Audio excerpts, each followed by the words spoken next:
I liked our first half already. I think we were there already, the dominant side, but of course that's without goals that doesn't really count. But then a massive game change obviously happened in the last situation. I think it could be given or not when you consider that Kepa's coming out.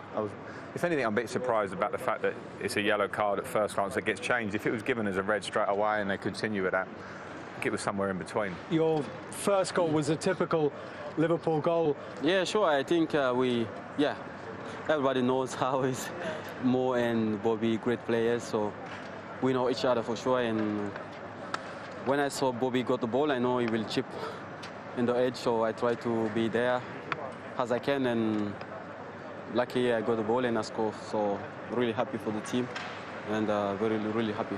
Obviously, the second goal, you can't ignore the fact that your goalkeeper's made a big error.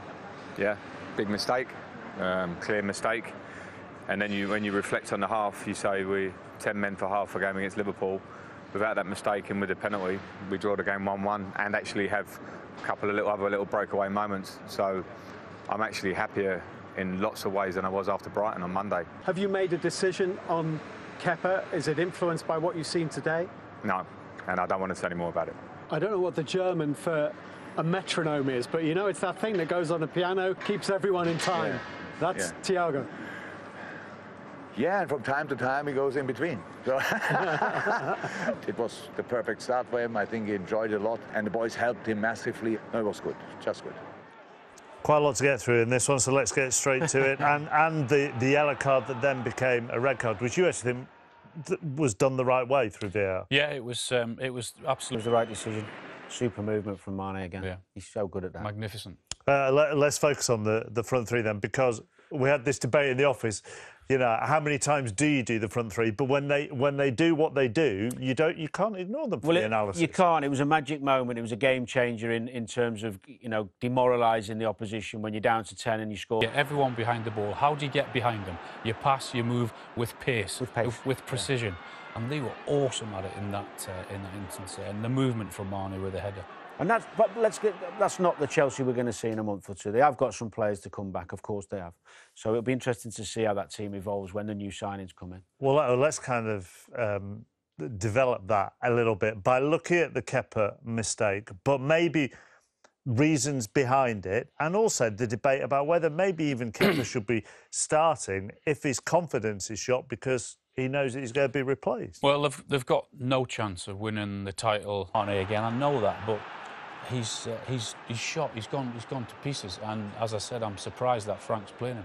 And it doesn't help him having the two centre-halves at the moment in front who aren't full of confidence. No. Thiago Silva needs to get in there and quick because he's a leader and he's a quality footballer. But on the two things, though, which is, I mean, you said it whilst we were watching it again, you're down to 10 men, but you're still trying to play the way you were playing with 11 men and play it out from the back. Well, whereas it's about game management, and obviously you have again.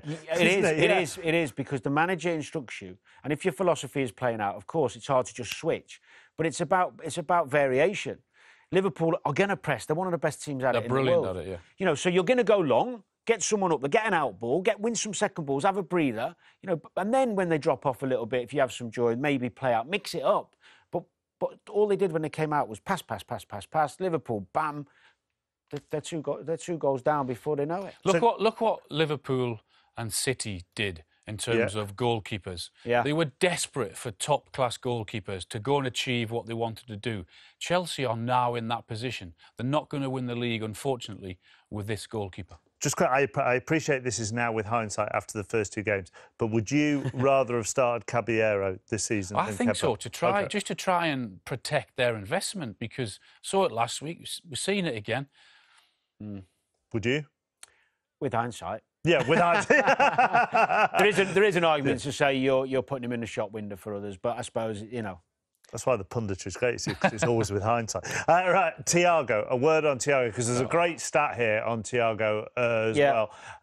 Most successful passes in a match playing 45 minutes or fewer in the Premier League since stats were invented in 2003. It doesn't surprise me with him, although he is against 10 men. He moves the ball so quickly. He doesn't dwell on the ball, even when players are on around him. But in midfield, you can get in a comfort zone when you're playing against less men, where you take 1, 2, 3, 4. He's just 1, 2, 1, very Barcelona-like, where he's educated, of course.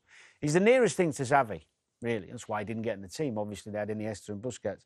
But his awareness and his quickness of passing and variation of passing is going to add more quality to that Liverpool. There's not many players that could go into that Liverpool team and improve on what they did last year. He is one of them that will.